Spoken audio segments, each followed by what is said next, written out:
రాజకీయాల్లో వారసత్వం ఉంటుందా? ఈ ప్రశ్న రేజ్ అవ్వగానే మరి వారసత్వం కాదా జగన్ వచ్చాడు తండ్రి తర్వాత వాస్తవానికి అది వారసత్వంగా వచ్చిన పదవి కాదు. ఆయన తెచ్చుకున్న పదవి. ఆయన ప్రజల నుంచి ప్రజలు ఇస్తే వచ్చిన పదవి ఆయనకి. ఎందుకంటే అధికారంలో ఉన్నప్పుడు తండ్రి అధికారంలో ఉన్నప్పుడు లేదంటే తండ్రి బతుకున్నప్పుడు కొడుక్కి పట్టాభిషేకం చేసి ఆయన కూర్చోబెడితే అది రాజకీయ వారసత్వం. ఆయన మరణించిన తర్వాత కొన్ని రోజులు ఆయన సైలెంట్గా ఉండి సొంతంగా పార్టీ పెట్టుకున్న తర్వాత 5 ఏళ్ళు ప్రతిపక్షంలో ఉండి తర్వాత గెలిచారు అంటే అది ఆయన సొంత బలం మీద గెలిచినట్టే లెక్క. కానీ ఇప్పుడు ఇక్కడ మాత్రం నారా లోకేష్ని అప్పుడే వారసుడిగా చూస్తున్నారు.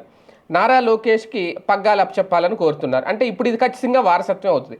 గతంలో ఎన్టీఆర్ గారే చెప్పారు రాజకీయానికి వారసత్వం ఏంటి అనేది. అప్పట్లో ఒక రిపోర్టర్ ప్రశ్నిస్తే ఎన్టీఆర్ని ఆ వీడియో ఇప్పటికీ ఉంటుంది యూట్యూబ్లో చూస్తే. రాజకీయాలకి వారసత్వం ఏంటి అనే ప్రశ్న వేశారు ఆయన. రాజకీయాల్లో వారసులు ఉండరు అన్నారు ఆయన. అంటే రాజకీయం అనేది, రాజకీయ నాయకుడు అనేవాడు ప్రజల్లోంచి రావాలి, ప్రజల్లోంచి నాయకుడు పుట్టాలి, ప్రజల్లోంచి పుట్టిన నాయకుడే లీడర్ అవుతాడు అనేది.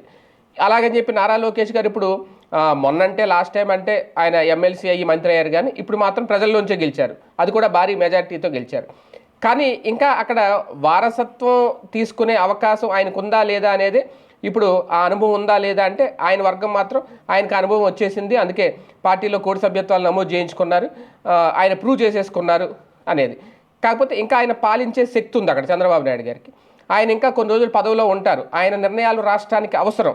ఇప్పుడు ఒక రాజధాని పూర్తి అవ్వాలన్నా, పోలవరం ప్రాజెక్టు పూర్తి అవ్వాలన్నా, ఇప్పుడు వాళ్ళే చెప్తున్న టప్పుల్లో కూరుకుపోయిన రాష్ట్రాన్ని పైకి తీసుకురావాలన్నా ఒక సీనియర్ అయితే ముఖ్యమంత్రి హోదాలో ఉండాలి. అందుకే కదా పవన్ కళ్యాణ్ గారు కూడా 10 ఏళ్ల పాటు ఆయనే ముఖ్యమంత్రిగా ఉంటారని చెప్పి ఆయన ఒక ప్రకటన చేశారు. అంటే ఇప్పుడున్న పరిస్థితుల్లో ఆయన రావడం కూడా కరెక్ట్ కాదని ఆయన అభిప్రాయపడ్డారు.